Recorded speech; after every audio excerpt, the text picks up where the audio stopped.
தேவனுக்கு மகிமை உண்டாவதாக. இந்த காலை வேளையிலும் உங்களோடு கூட இணைந்து தேவனை துதிக்க தேவன் தந்திருக்கிற கிருபைகளுக்காக தேவனுக்கு நான் நன்றி செலுத்துகிறேன். கர்த்தர் நல்லவர். ஹல்லேலூயா.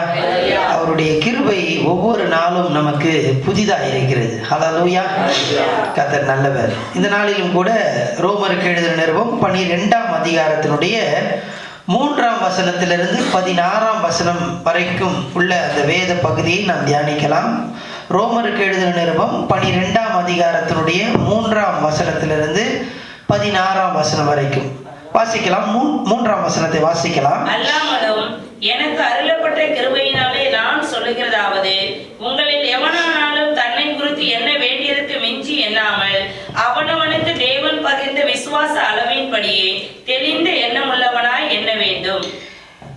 இந்த 3ஆம் வசனத்திலிருந்து 16ஆம் வசனம் வரைக்கும் உள்ளதான இந்த வேத பகுதியிலே பசுத்த பவுல் தேவ ஆவியினால் ஏவப்பட்டு எதை இங்கே குறிப்பாக சொல்லுகிறார் என்றால், விசுவாசிகளுடன் இருக்கிறதான அந்த உறவை குறித்து அங்கு குறிப்பிடுகிறதை பார்க்கிறோம். குறிப்பாக நேற்றைய தினத்தில் நாம் பார்த்தோம்.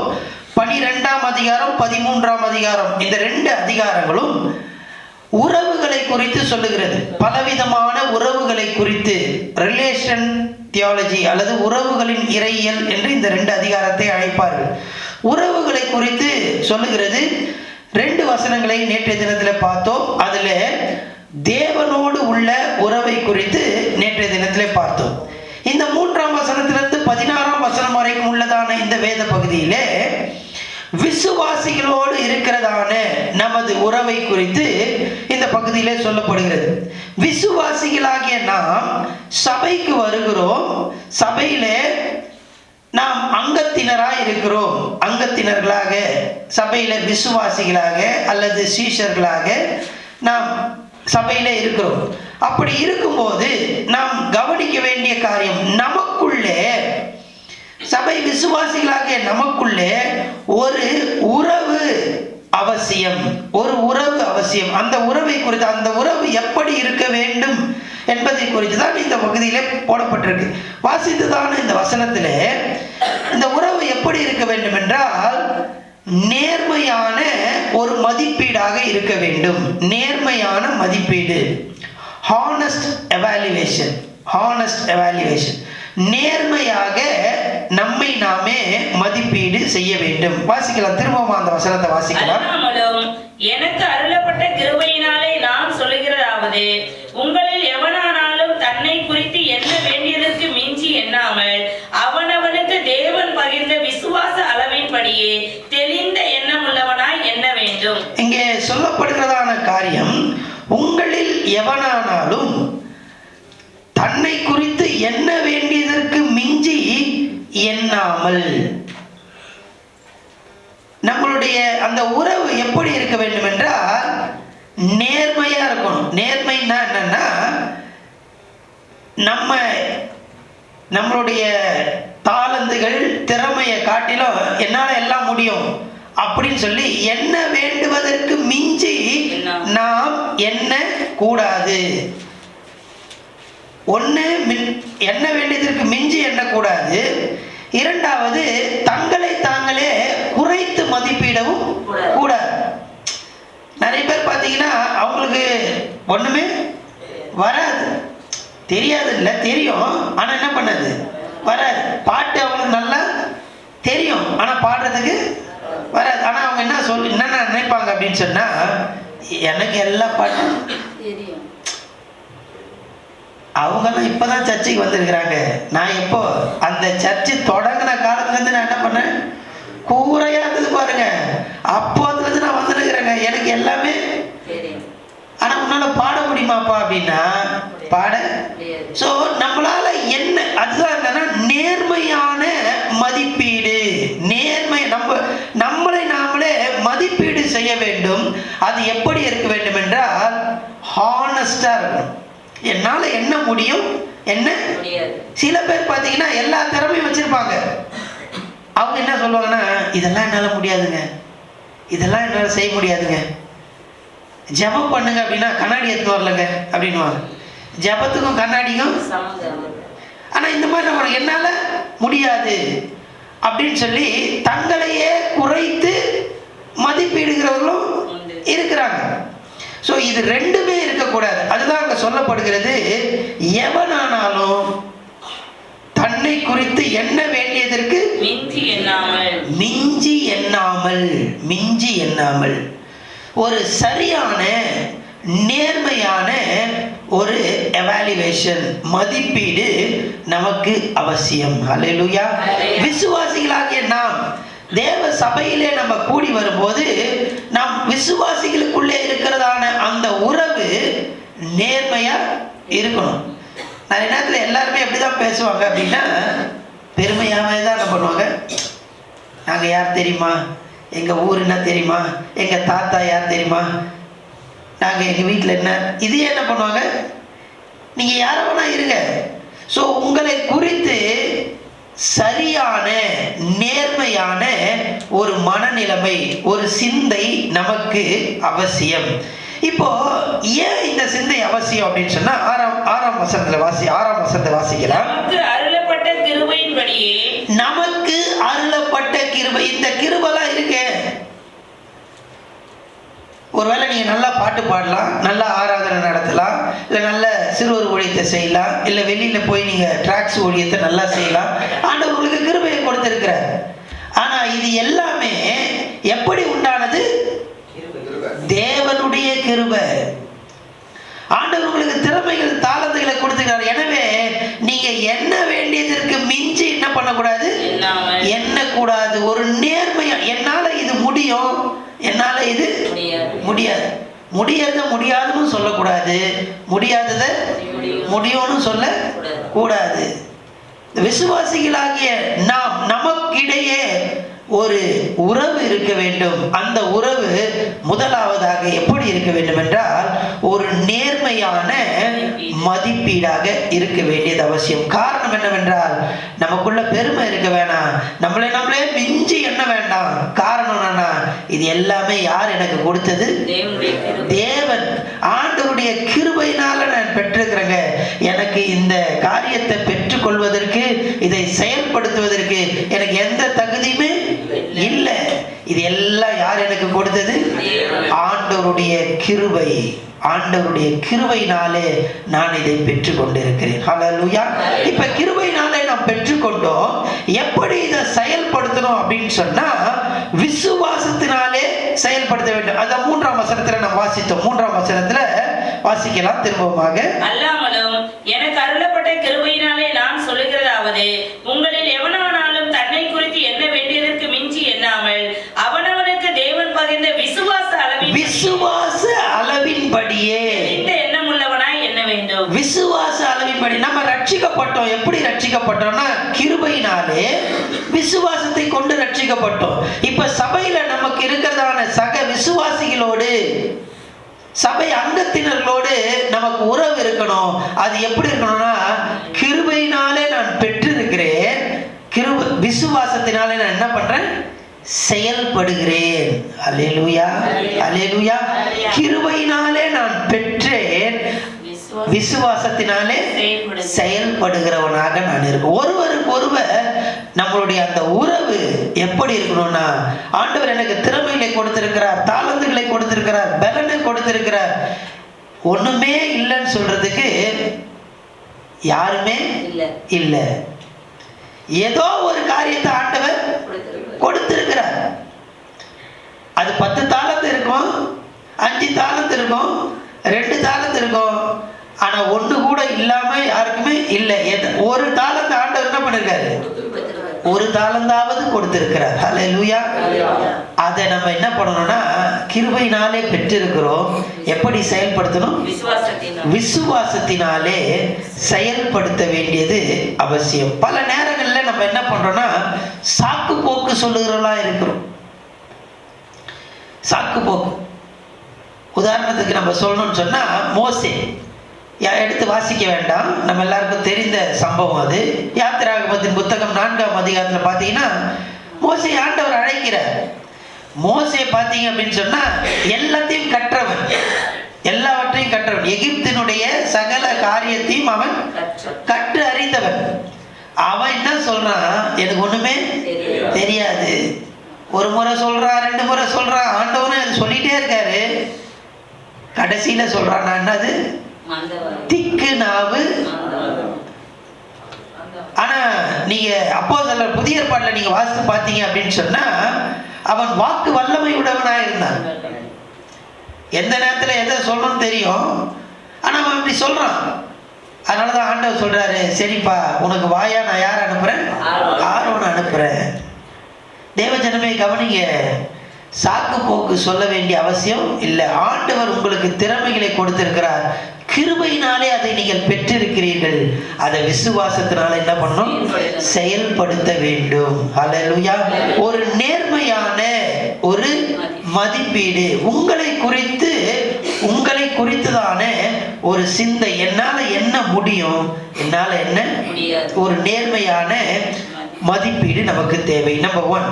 இரண்டாவதாக 4ஆம் வசனத்திலிருந்து 8ஆம் வசனம் வரைக்கும் நம்ம வாசித்து பார்ப்போம். ஏனால் 4லிருந்து 8 வரைக்கும் வாசிக்கலாம்.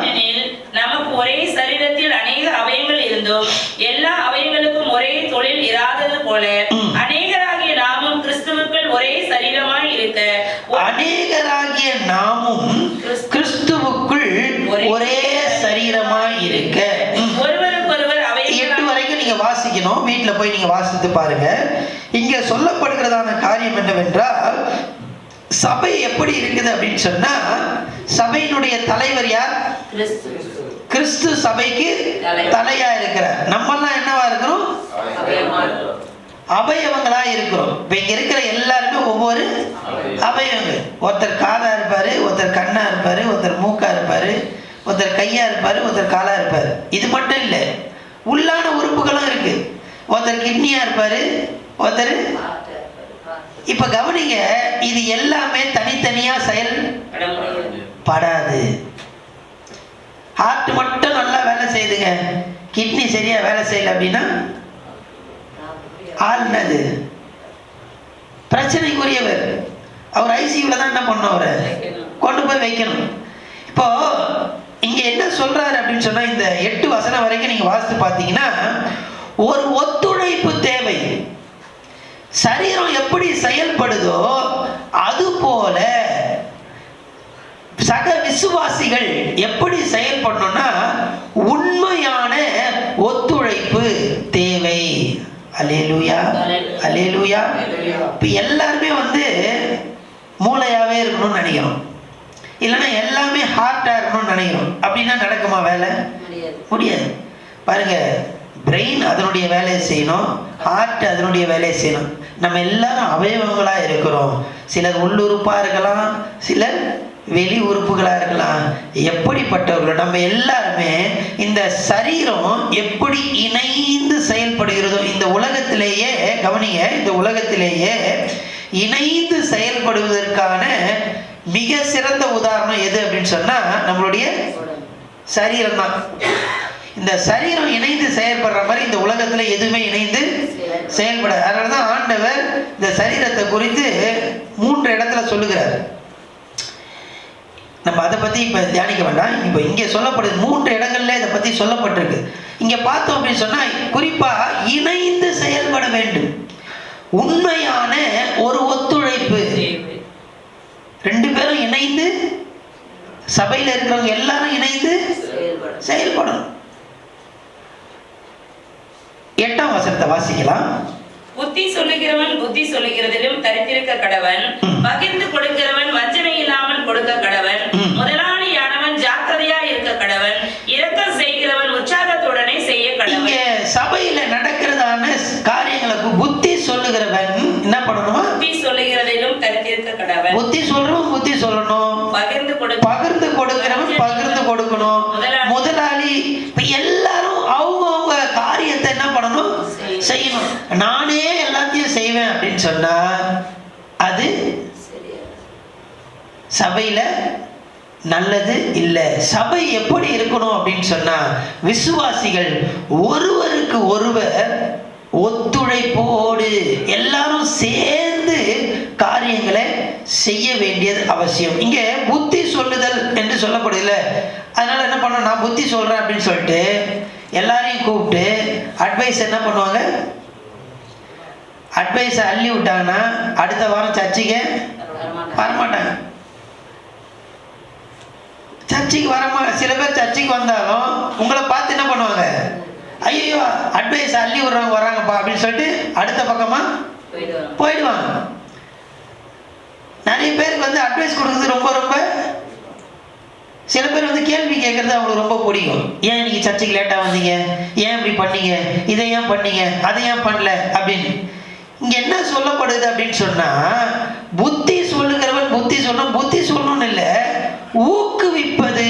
அதனுடைய சரியான அர்த்தம் என்னன்னா, ஒருத்தரை நீங்க என்ன பண்ணணும்? ஊக்குவிக்கணும், என்கரேஜ் பண்ணணும். ஒருத்தர் லேட்டா வராரா, ஏன் லேட் இன்னைக்கு அப்படின்னு கேட்காம அவர் என்ன பண்ணணும்? நீங்க சீக்கிரமா வந்தா நல்லா இருக்குங்க அப்படின்னு சொல்லி என்ன பண்ணணும்?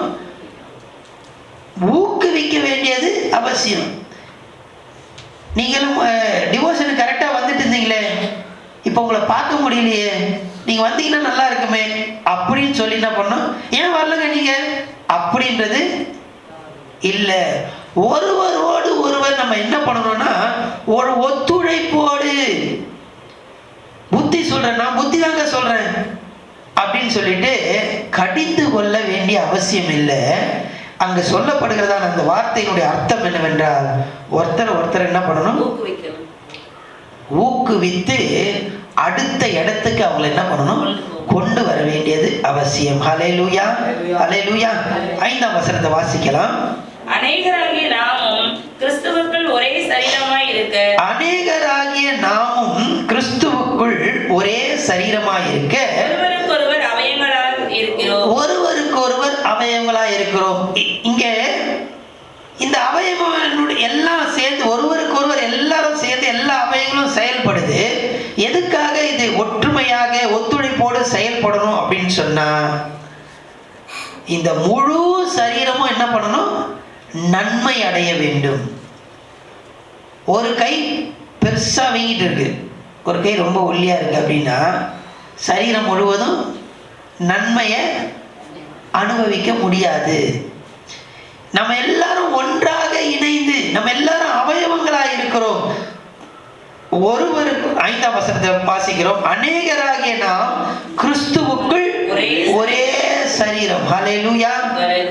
நீங்க எப்படிப்பட்ட சூழ்நிலையில இருந்து வரலாம், தூரத்துல இருந்து வரலாம், பக்கத்துல இருந்து வரலாம், நீங்க எல்லாருமே நம்ம எல்லாரும் யாரு? ஒரே சரீரம். ஹல்லேலூயா, ஹல்லேலூயா.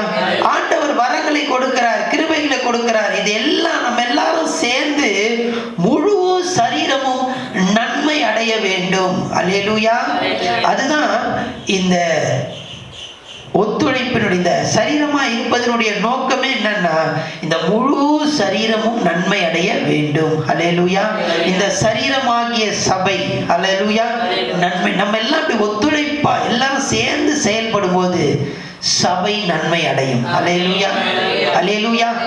தேவனுக்கு மகிமை உண்டாகட்டும். 9ஆம் வசனத்திலிருந்து 16ஆம் வசனம் வரைக்கும், 9ஆம் வசனத்திலிருந்து 16ஆம் வசனம் வரைக்கும் நம்ம வாசிப்போமேனால் வாசிக்கலாம். 9ஆம் வசனம் வாசிக்கலாம். உங்கள் அன்பு மாயமற்றதாய் இருப்பதாக, தீமையை வெறுத்து நன்மையை பற்றிக் கொண்டிருங்கள்.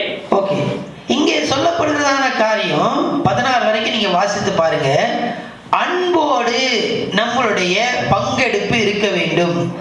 Loving participation. அன்போடு நாம் பங்கெடுக்க வேண்டும். நம்முடைய அன்பு எப்படி இருக்க வேண்டும் என்றால், மாயமாலமாக இருக்க கூடாது. உங்கள் அன்பு மாயமற்றதாக இருப்பதாக. சபையில எல்லாரும் ஒன்னா இருக்கும் போது ஒருவரை ஒருவர் நம்ம என்ன பண்ணணும்? விசாரிக்கணும். எப்படின்னா, அன்போடு, அந்த அன்புல என்ன பண்ணக்கூடாது? மாயமா இருக்க. சிஸ்டர், பிரதர், எப்படி இருக்கிறீங்க அப்படி சொல்லி முன்னாடி என்ன பண்ணுவாங்க? விசாரிச்சுட்டு அவங்க போன உடனே சொல்லுவாங்க, அவங்களுக்கு தேவைதான். இது இல்லைங்க.